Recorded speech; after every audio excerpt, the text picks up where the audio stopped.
I would like to call the Economic Development meeting to order. This is our annual meeting, Thursday, February 18th. We also supplied outside our consent agenda. Is there any questions or concerns with the consent agenda provided? Hearing none, I'll take a motion from the board for approval. This is Lee. I make the motion. Thank you, Lee. Do I have support? This Joe, I'll support that. Awesome. Thank you, Joe. All in favor, say aye. Aye. Aye. Aye. Aye. Oppose? Motion passes. And I'm happy to say that was a quick consent agenda here because we've got a lot of information we want to share. I want to thank everyone for taking the time out of their busy day to join us. Whether you're at home with all your animals like Trish, or you're on your way to the office like Tony, we appreciate everything that you guys are doing in the communities. And I wanted to just let you guys know we have a lot of fun things that we want to share with you here today. So if you're catching us on the replay, welcome. If you're live, thank you so much. Ask questions once we get there. So I'm going to turn it over to Lois because she's got this action-packed agenda. Yes, thank you. Good morning, everyone. It is really great to see your faces.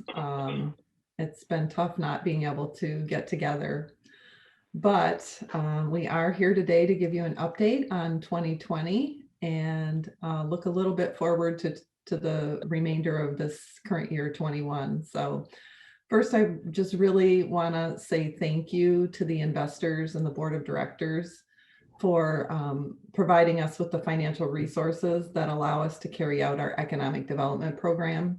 The generosity you share with us really creates a solid financial foundation for our organization. I'm also very grateful for all the wonderful and valuable expertise that you share with us.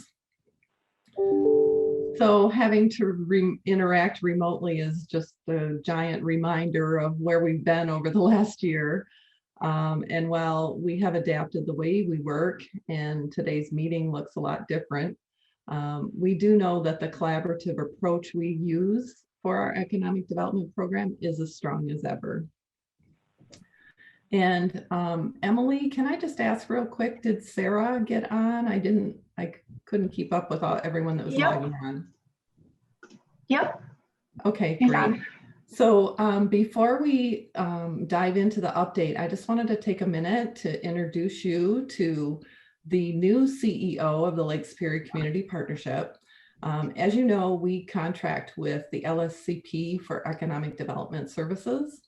And Amy Klickner, the longtime CEO at the partnership, is retiring in mid-March. And the LSCP board just announced the hiring of Sarah Lucas. Sarah was kind enough to join us today on the call to hear an update about our organization. She actually doesn't start her position until Monday, but she has been most recently working to form an organization known as Housing North. That's a regional organization in the Northern Lower Peninsula, and it's devoted to addressing housing needs, something that I think is very interesting for our group, and hopefully we get to learn from Sarah on some of those housing initiatives and policies that I know she was so involved in. So welcome, Sarah. If you would like to just unmute yourself and please say hello to our group. Hey everybody, thanks for having me this morning. It's nice to meet you all, and I'm looking forward to learning more about what's been going on the last year or so. As Lois said, I have most recently worked with Housing North, a new housing organization in Northwest Lower Michigan. We covered the 10 counties of Northwest Lower Michigan from Manistee up to the Bridge, which is a region that I had worked with for the last 10 or 12 years or so. As the Community Development Director for Networks Northwest, the regional planning agency, where I did a lot of different community and economic development type activities. I moved to Marquette this last summer. My husband teaches at Northern, and we had a back and forth Traverse City to Marquette relationship for many years. and are now finally together in Marquette. And I'm really happy to be here, really excited to work with the LSCP. I've heard so many great things about the organization and the staff and what it's done for the region. And I've actually met Lois at several Zoom housing meetings over the last year or so. And I'm really looking forward to learning more about what's going on in your region and what she's doing around housing. So just want to say thanks for having me here this morning. And again, really happy to meet you all. I hope to meet you in person sometime soon. But in the meantime, I'm, like Lois said, getting started next week and would love to hear from you all about your work in the region. So thanks again. Thank you, Sarah. I appreciate you taking the time to be here today. And the annual meeting is, of course, a great overview, and I hope it's helpful to you as you get started. And we'll look forward to building a relationship and learning from each other. So thanks. So now we can start looking at some highlights from 2020. And I'm just going to do a quick report on a few items, and then you're going to hear from each of our task force leaders. And then I will wrap up the presentation and we'll have time for questions if anyone would like. So, one key shift that we made this year to just put more attention on was providing resources and information to our business community as the year of great uncertainty unfolded. Right away in March, we did create a COVID-19 resources webpage. So we had a place to share up-to-date information. This was especially important in those early weeks and months when information was changing so quickly. And I think many of our business owners were kind of bewildered by the volume of information and program details that was rolling out. I know many of them have expressed their appreciation that we were able to help them sort through the details and find what they were looking for. And they appreciated having that right here in their community. We also began distributing COVID-19 focused email blasts, and that became a really effective way for us to get information in the business's hands so that they could move forward with finding the assistance they needed. And we are continuing to use that method just to raise awareness as resources are still becoming available. Of course, we shifted to virtual meeting formats like we're using today. Who would have thought we'd all be so familiar with Zoom and other virtual tools, but that's our reality, and I think we're making the most of it. Our efforts to provide direct business support, as you might imagine, really increased in 2020. We were able to assist 322 businesses, which is nearly double the number that we assisted in 2019. And it will come as no surprise that the most requested type of assistance was financial in nature. Probably close behind that was also just trying to understand the compliance and regulations and what the businesses needed to do. So much of our time was spent trying to help them navigate all of that information and the changes. On the topic of financial resources, helping our business get through this time has just been an ongoing and critical effort. We're nearing the 1-year mark already, and yet we all don't really know how this is going to turn out yet. So we really stepped in with the help of other economic development organizations across the state to help the state administer some of these grant programs that were intended to help alleviate some of the financial stress that the business community was feeling. So just in 2020, we had 178 applicants from Dickinson County for some of those programs. And we were able to see $450,000 in grants awarded just from the state programs in our community. Grant administration will continue for us in 21. In fact, we're just wrapping up a round right now. This round was all about supporting the businesses that have been shut down in November and December. So that's mainly our restaurants and bars. And in this round, there were 57 applicants from Dickinson County, and a total of about $200,000 is being awarded this week as we speak. We do also anticipate another round of state grants. We don't yet know what that will look like or when it's going to happen, but we will certainly stay abreast of that information and update the business community when the information becomes available. We also hosted a webinar called Funding Your Business in a Pandemic. That was in partnership with the Michigan Small Business Development Center and also our friends at the Dickinson Area Chamber to just try and help businesses identify resources that could help them meet their needs. So moving on to some other key highlights from the year.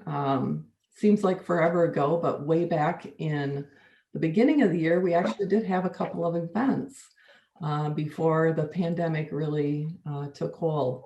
So in February, we had a really fun event where we welcome our state and federal legislators at the ski jumping tournament. And it's something we really look forward to. And last year we had just a great attendance from a number of, not just the UP delegation, but other legislators from across the state. And it was the first time they've ever been to something like a ski jumping tournament. So that was really a fun event and allowed us to network with some of our elected leaders. We will certainly look to do those in the future when we can again. We also hosted with the county, we co-hosted a training on land bank and brownfield redevelopment tools. This was for our local elected officials. We got to do that in early March before things changed. It was very well attended. We were at capacity in the room we were using. Over 40 people attended. And we did capture those presentations and we've archived them on our website for use. And then hopefully this helps people kind of imagine the possibilities with land banks and brownfields. The land bank tool being relatively new for our community, it was an important step to help our elected officials really understand what some projects or future projects could look like. So I'm really glad we got that in before everything changed. And we will continue to educate on those tools because they're likely to be a component of how we address some of the housing changes that we'd like to see too. In April, we signed a contract for marketing services with Elsa Faust Consulting. And well, we didn't know it at the time how important that would be for this year. I'm really grateful that we did move forward with that to have the extra marketing support available in a year when we just ramped up our communications so greatly. You'll hear from Elsa a little bit later in our marketing task force report.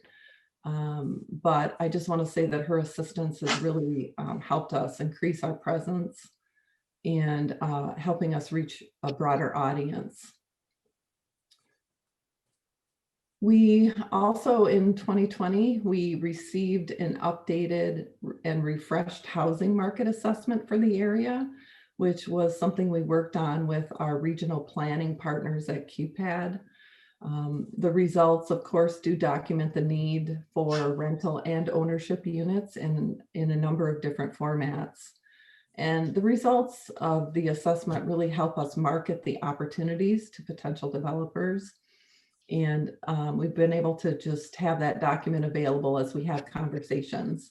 So that was a really key step in having that fresh data available for us. We were also approached in 2020 by ruralinsights.org to be a regular content contributor, and we are submitting bi-monthly articles. Rural Insights is an online news source about the Upper Peninsula, and they have a subscriber base of about 10,000 individuals across the UP and even beyond. It's a great forum for us to share our initiatives and the positive things that are happening here in our community. So we're happy to have that partnership. It's helping us communicate more broadly. You're going to hear more about our manufacturing celebration for the month of October during the task force reports. I just wanted to mention it because I'm so incredibly proud of the group that collaborated to make something happen in a really uncertain time. And the work they did to complete a virtual manufacturing event for our young students was just really great to see come together. And I'm really proud of what they did. So you'll hear a little bit more about that later. During the year, I always track the commitments of our volunteers as a way to just kind of gauge the effort and, you know, maximize our impact. And in 2020, we had 70 different volunteers that contributed over 600 hours of their time. And while these numbers are down from what we experienced in 2019, that's mainly just due to the fact that we didn't hold a number of in-person events. The work was still going on in the task force groups and the committees, working on initiatives that could be adapted to virtual formats. And so that's an average of more than 50 hours each month that these volunteers are contributing to our organization. And I just want to thank all of them because we make much more progress when we have that support. So thank you for everyone that helps us get our work done. So, well, 2020 was certainly a year unlike any other we can remember. There are some of those positives to celebrate, and we still made a lot of great progress. So now I'd like to share with you the reports from our 5 task force groups. We have a video report for you, and Emily's going to start that video for us.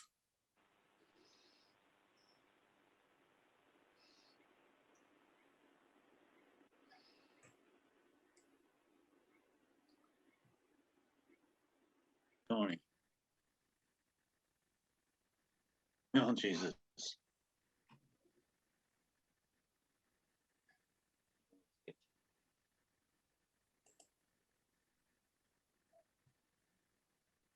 anyone getting the audio?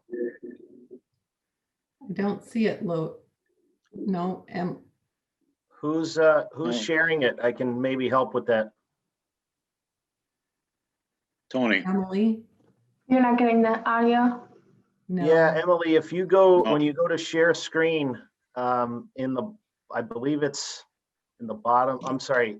Yeah, on the bottom left, there should be a little clickable box before you share it. It'll allow the audio. The committee is made up of a very Is that better? substantial group. We have 17 different members that attend these meetings, representing the cities of Iron Mountain and Kingsford and Norway. Also, Brading Township is represented, memberships of the county. We've got regular reports on the airport.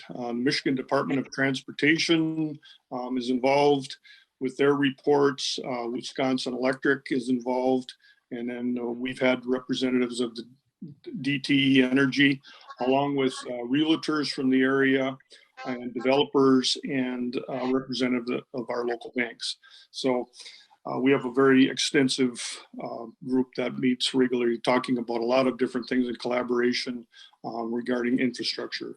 The 2 main topics that we continued to move forward with at this point is our geographic information system, primarily for parcel mapping. And this started off with the SAW grants that were completed by the City of Kingsford, City of Norway, and the City of Iron Mountain. Getting all of our information for our sanitary sewer systems on those, but parcel mapping was a byproduct of that. And with that, we found out that we were able to provide a lot of good information for our community parcels with that. And what we wanted to do is move this forward to a seamless map for the entire county. And what we found over this time is that we have all of the information available for all the townships throughout the county. Now we just need to coordinate that into one location. Dickinson County did budget for this coming year funding so that this can be accomplished, and we are going to be meeting here shortly to discuss all of the different options that are available to us to put together this system. And we're hoping to have this up and running sometime within the next couple of months. The next major issue that we've had in this is because of the strong industrial growth and commercial growth that we've had in our area as of recent with some of our major businesses, is that the housing need. And we completed a housing study a year ago, and that is, we're continuing to review that with all of our private sector people. But the study did show that we are in need of single family residential, 2-family residential, and multifamily residential, both for ownership and for rentals. And we've got some developers. We do have some developers that are continuing to move forward with some of these projects, but we are still in need of many more. And we're finding out that rentals is a high need, primarily for the younger generation is coming in that are not quite ready to purchase a new home. But some of the projects that are going on in our area, Eden's Properties is developing 7 units downtown Iron Mountain. These are going to be higher end properties, and they're doing the Sandstone Studios in the former City of Iron Mountain City Hall and Fire Hall. Those properties are going to be 580 square feet to 745 square feet, and sharing a common area rooftop. The MRI Properties is revitalizing 2,900 square feet of the historic downtown area, and they're continuing with those projects and renovating some projects, some of these properties that have not been utilized for quite some time. Evergreen Heights Apartments Incorporated in Kingsford is continuing with adding duplexes and fourplexes on the property on Westwood Avenue. RZ Real Estate completed 5 duplexes on Pile Drive near the Woodland Elementary School, and is working on a project with the City of Kingsford for purchasing additional 10 lots for 10 more duplexes on Evergreen Court. City of Kingsford has also recently developed 7 lots on North Pile Drive, making those available for single family residential. At this time, the City of Kingsford has 17 single family residential lots available. In addition, they have 12 2-family residential lots available for with street access and public utilities. The City of Norway, as far as residential properties, they have 7 single-family residential lots and 9 2-family residential lots available in various locations throughout the city. They have 8 2-family residential lots in their Norway Springs subdivision, and in their Old Crest subdivision, they have 3 2.5-acre parcels. The City of Norway specifically set up a designated zoning for these lots, giving them some flexibility on how those are developed. Some of the other things that our committee is discussing is development incentives, and we're trying to work with local developers and other developers to come into the area, but financial incentives, tax incentives, state and local government assistance of any kind that can be brought up. We're working with Brownfield Authority that was reorganized recently by the county, and also the land bank of delinquent properties. We're also working on a complete inventory of commercial, industrial, and residential properties throughout the entire area so that we have good information for people that are interested in coming in and doing some further development. Lastly, the other issue that our committee talks about on a regular basis are infrastructure upgrades. And this is water, sanitary sewer, storm sewer, and streets and other infrastructure that benefits everyone in the community and the area. The communities are working on asset management plans for their water systems. They're also planning on the lead service upgrades that has been mandated by the state of Michigan for the next many years. Sanitary sewer systems, the 3 cities have completed their SAW grant analysis of those, and that is another asset management tool that they can use for upgrading. Many of these systems are 100 years old or right at 100 years old and needing some major renovations.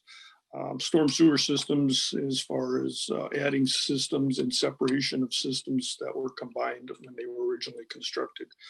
Also, the infrastructure as far as streets and the funding for streets replacements. We do work with the state of Michigan on a number of different grants that are available for small urban, which is a rural group that we work with the county and the 3 cities.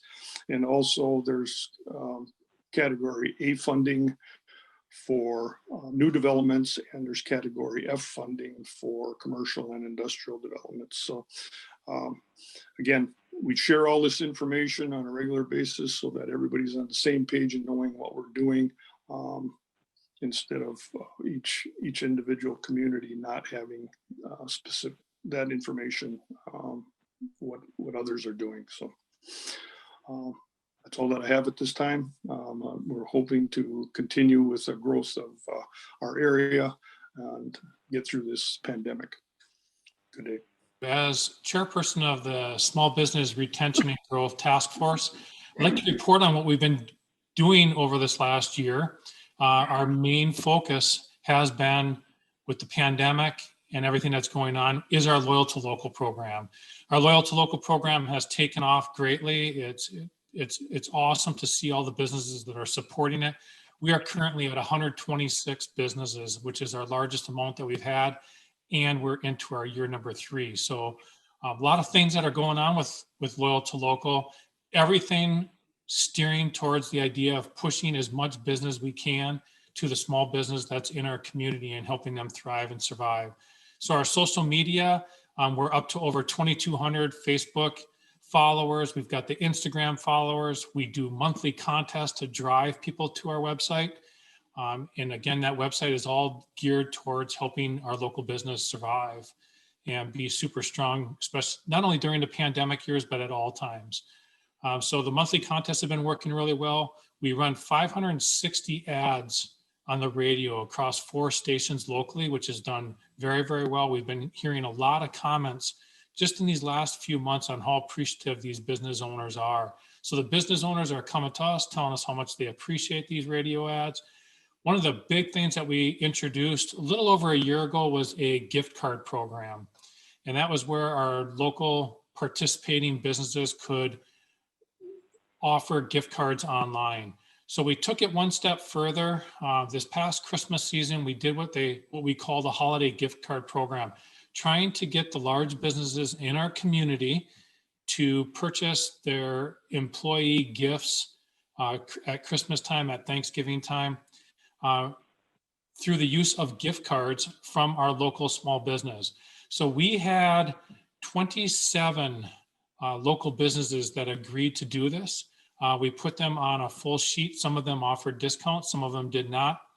But the amazing thing that happened is we sold a little over $40,000 worth of gift cards to local large businesses that used them for their employee gifts. But that was $40,000 that stayed into our community with the small business. So it was a great thing that we did. The businesses, when we went to go pick up those gift certificates, were extremely appreciative. So hats off to the committee and all the work that we did to take and get that rolling. Being the Small Business Development and Retention Task Force, we also are doing more than just the Loyal to Local. So we have coordinated webinars with the SBDC. We do bi-monthly webinars with them. And this is something that's at no cost to us. But what it is it's webinars that are out there from the SBDC. It's a government-funded program, and it's to help small business with various topics. We've had everything from this last week of just a webinar on all of the free services that they have. And over 20 businesses went online to watch that. A lot of questions were asked, but we've had topics of helping with financing during the pandemic, how to create online stores, how to use Facebook for your business. And a very nice thing that's happened this last year is we have joined forces with the Chamber of Commerce. So they too are helping promote this program. It's all working together to simply get small business to survive and thrive, especially during these pandemic years. The final thing that we've been really working on through this task force, and it just came to be starting again, is the B2B. So business to business purchasing. We have traction with our customer base and the consumers going to the small business. Now, one of our next goals is to try and get the local businesses to use other local businesses for their purchases. For example, buying paper, cleaning supplies, anything of that nature, just simply trying to get the local businesses to not only help promote our Loyal to Local program, but now for the businesses themselves to take and use the other local businesses in our community for their supplies and their purchases. Other than that, I feel that we're moving along really strong. Everything's going along really well. And we appreciate all the support that we've gotten from our community and our business partners. Thank you. 2020, of course, is done. Thank goodness. You can throw it in the wastebasket and not think much about it. But as far as the Alliance goes and the task force here, we actually, I think we did pretty good getting through the year. I'm happy that we've made progress, and then we're looking for 2021 and beyond to even do better. So let's go through a few things that we want to look at. The first one I think is we want to continue with the local tours with the local officials. I think the couple that we did were well received, and I think that's one of our priorities is to continue with that. And looking forward to doing that as soon as we can get back together. I think another item we talked about is common concerns we have in Wisconsin and Michigan, so we can collaborate with our neighbors.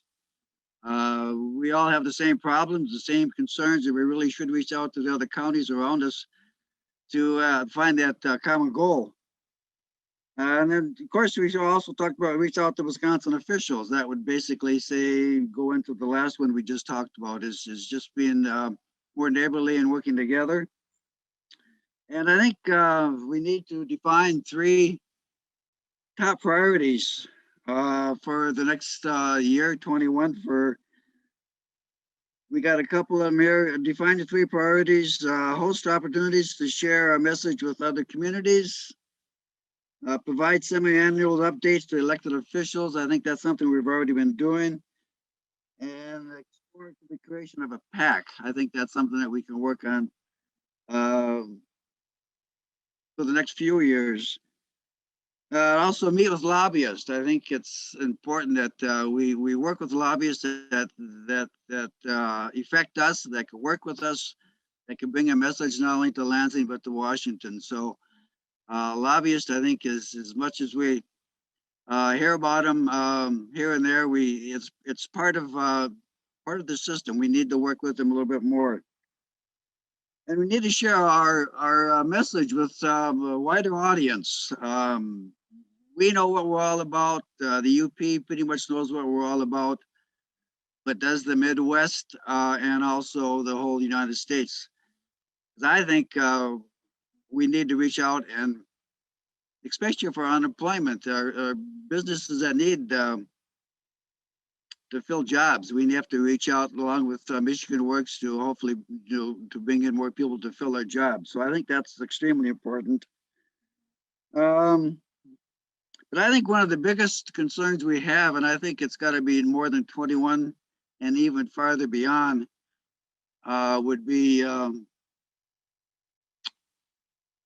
combining services. This is something we've touched on a little bit. I know it's something that's been banted about and talked about now for off and on for years, but I personally think, and I think the Alliance might agree with this, is that we need to really work hard, not only in 21, but 22, 23, 24, or forever, really, combining services. You know, the schools have already approached that and have done quite well.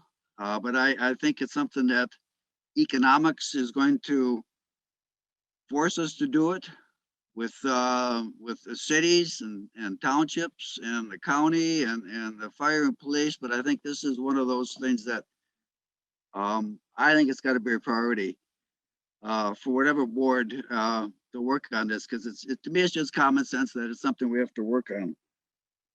And also that we need some new members on this task force. So if anybody is interested in getting on board, we have a really, really, really good board. We got Lois, who I consider she's the queen bee.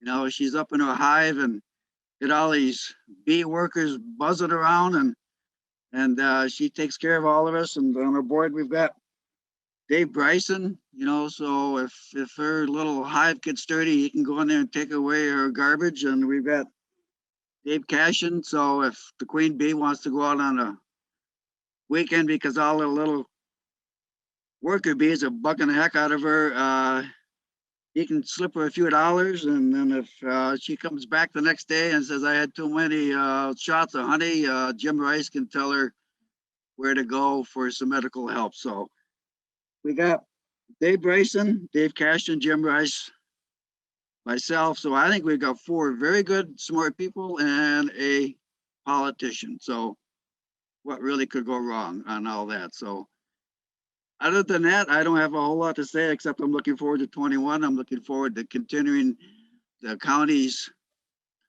partnership with the Alliance. And also, I think the Alliance from the last couple of years is a fantastic organization. And I think it's got a lot of really great future ahead of it for all the right reasons. It's for what we're doing for what's best for our community and our county. So with that, Happy New Year. The Talent and Education Task Force's fundamental basic role is to develop the talent pipeline in Dickinson County. You know, early on when we formed the DEA, going into identifying what problems we were facing in our community, we identified one problem as insufficient workforce. So we recognize that there's a brain drain in our community where kids graduate from high school, leave, and don't return. We identified that a lot of our workforce has been leaving to find better or what they think are better opportunities. We saw a lack of skill sets within our community. And one of the big ones is a lack of understanding of what we have in this community as far as manufacturing, workforce, work opportunities, and ways to have a viable career right here in Dickinson County. So to address these, the Dickinson Area Economic Development Alliance developed a task force, which really ended up being a diverse group. We have the private sector and the education sector in the same room, co-creating solutions to these problems. And you know, we haven't done that much in the past, and this organization has really brought this conversation together, which is important. You know, we have K-12 education, we have voc ed, community ed, adult education, local businesses, and various other stakeholders in the same room talking about the same problems. And what we found was it was a real big task. There was a lot of different avenues, a lot of different issues that really didn't pertain to all the stakeholders. So we developed 3 subgroups in this. We had a large group and we had our monthly meetings. We needed to break that down. So we developed the 3 subgroups. One was building the talent pipeline, and that's led by Gina Wallner. The next was the talent attraction group led by Steve Farah, and then the talent retention group. And this is led by Therese Kaler and Nikki Bowers. And we, once we started that and identified purpose, and we're able to hone in more in smaller groups and attack these problems and attack the issues that we identified as pertinent to growing our economy. We accomplished quite a few things in 2020, and it really, as you all know, wasn't the same as the years prior. A lot more challenges with COVID-19 issues, and most of our activities involve groups and gatherings and just lining people up and connecting people, and that took a toll. We had to identify what we could do in the virtual world. So we did a lot of Zooms. We did a lot of just virtual and more technology-driven types of tasks and initiatives. I just want to talk about a few of them that were done, most in a virtual way, and we moved along relatively seamlessly. We focused on the social media marketing campaign. And in this, we did the Keep UP Working initiative, and that highlights growing employers and just some of the successes that are going on in the community. We featured area employers periodically, and we did this Work Where You Hunt campaign because we realized that a lot of people come up over the Mackinac Bridge and in through Wisconsin to get to the UP in Dickinson County for the deer hunting season. We continued with the hometown news communication, and Lois really was instrumental in keeping this running, where we reach out to local and graduates from basically all over the country to identify what is going on well in Dickinson County, what the opportunities are, what the housing market looks like, and just a lot of information to try to attract people back to the community, but as importantly, to keep people up to date with the opportunities for workforce enhancement.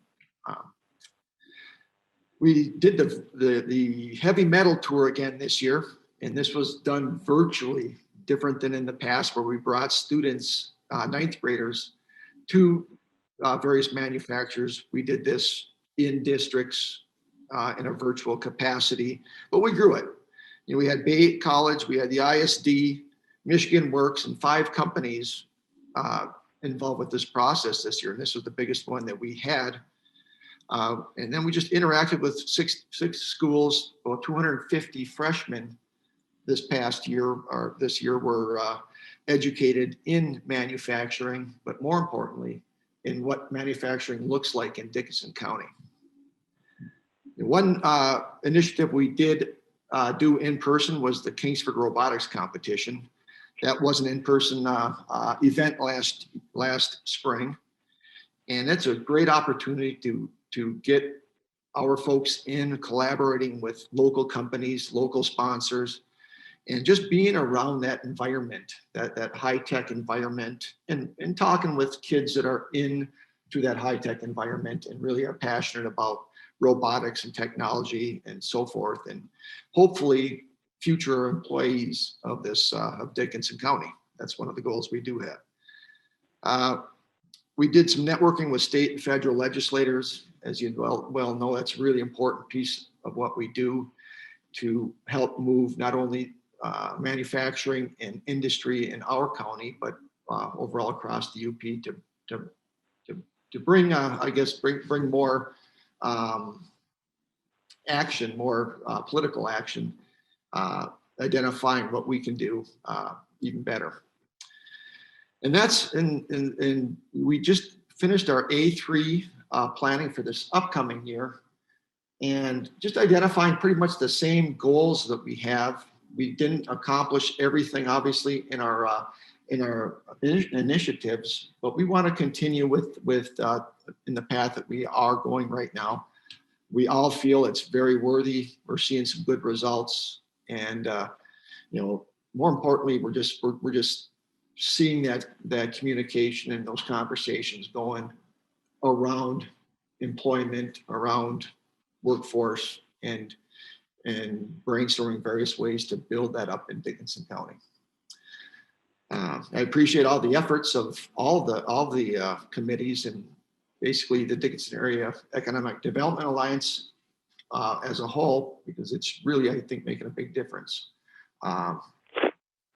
in our community. Today, I am going to give you an overview of the marketing initiatives that we worked on in the past year. We've made the best of 2020 and we're able to execute on 3 educational campaigns, create a featured employee series, and place articles in national and regional publications. We also increased our social audience and the number of website visits just through consistent posting on both the website and on social media. The 3 campaigns that we worked on in 2020 were the Keep Up Working campaign, which launched in May of 2020. This was in partnership with the Lake Superior Community Partnership and Michigan Works. It was an integrated social media and media campaign highlighting the key benefits of maintaining employment or finding new employment during the pandemic months when unemployment checks were often higher than a regular salary. The results of this campaign were really great. We had nearly 300 website visits in May and June alone, and nearly 1,000 organic social media impressions. We also saw coverage on the TV6 News. We were able to repurpose the messaging from the Keep Up Working campaign and create a featured employee series using the same messaging. The second campaign we worked on was the Heavy Metal Tours. This year, as you may know, Heavy Metal Tours went virtual in October. This was in partnership with Bay College West, the ISD Tech Center, area schools, and area manufacturers.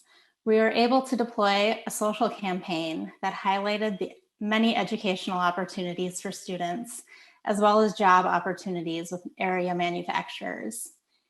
This campaign resulted in 267 website visits in October and more than 4,000 organic social media impressions in October. We also used the success from this event in a Rural Insights article in November.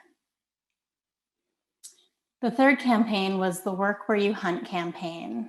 This was launched in November with the goal of targeting hunters that were coming to the Dickinson area during hunting season.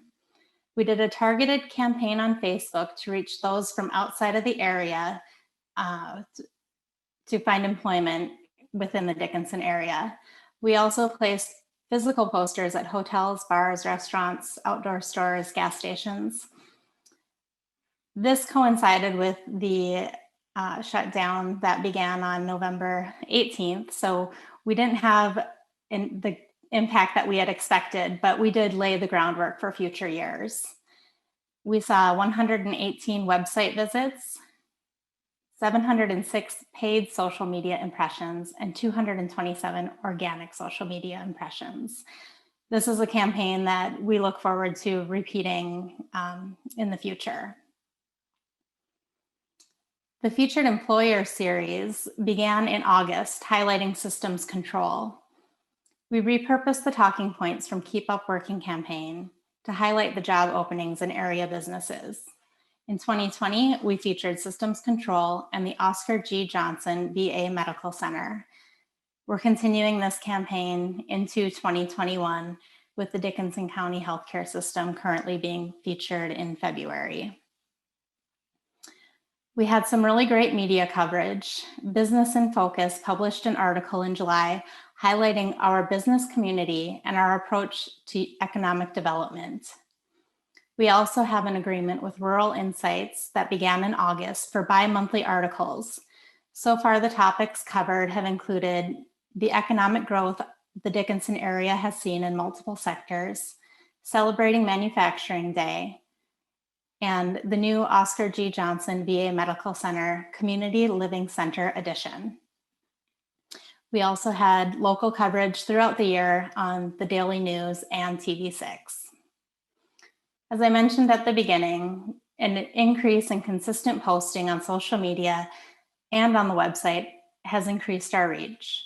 We look forward to continuing with the consistency as we roll out additional campaigns. All right, so those are the reports from our task force groups. And I just want to thank all of those task force leaders for working with us to put those reports together. We truly appreciate their leadership and commitment to helping us work on these areas of priority. As you heard Craig mention in the Talent and Education report, each of the groups has gone through a strategic planning exercise last month to get their plans ready for the full year ahead.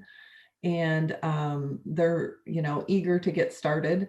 And while our focus in the first half of the year will be on doing our work virtually, we're hopeful that later in the year we will be able to have some in-person events and get back to some of that normality that we all are looking forward to.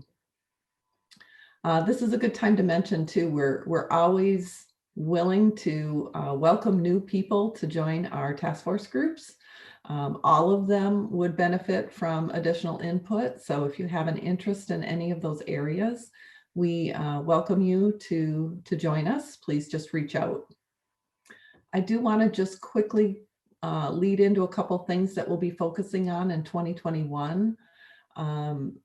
We're going to work very hard in building up that talent development pipeline and talent attraction efforts, and do some more work on our marketing campaigns that were initiated in 2020. We'll use what we learned in this last year and refine those efforts and continue to share our message in that manner. Like Rich mentioned in his business retention and growth report, we'll focus on growing that Loyal to Local program.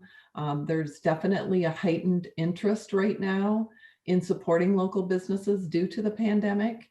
And so we're really trying to capitalize on that and keep the momentum growing for that program. The other thing we're really hoping to do in 21 is to have another housing focus group session, a 2.0, if you will. Hopefully when restrictions allow us to gather. We're just really looking for more input and insights from our housing stakeholder groups and looking for new ways that we can collaborate on moving some additional housing projects forward. Now that we're seeing a little movement with some smaller scale projects, we want to build upon that and continue to focus on that effort. So at this time, we will open it up for questions. Please just unmute yourself and speak up. We do have, I believe, all the task force leaders on the call, and we have our board and our leadership to answer questions or to hear any comments you might like to share with us. Does anyone have a question?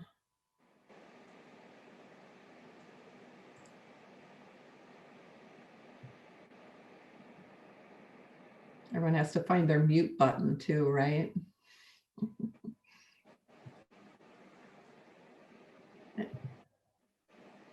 Oh, it's a quiet group. I should have had Moose Jackson deliver that coffee instead of just offering to let you guys pick it up at your convenience.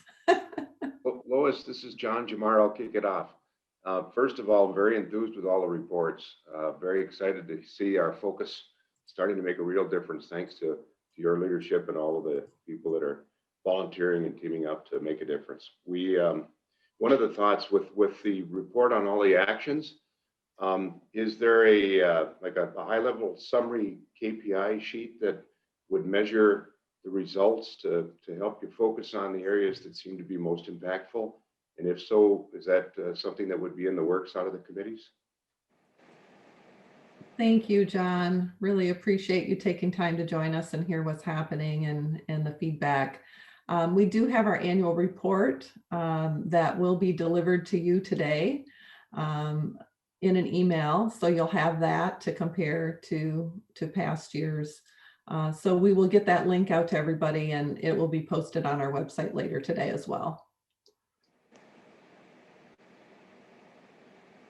Any other questions from the group? Just comments, suggestions?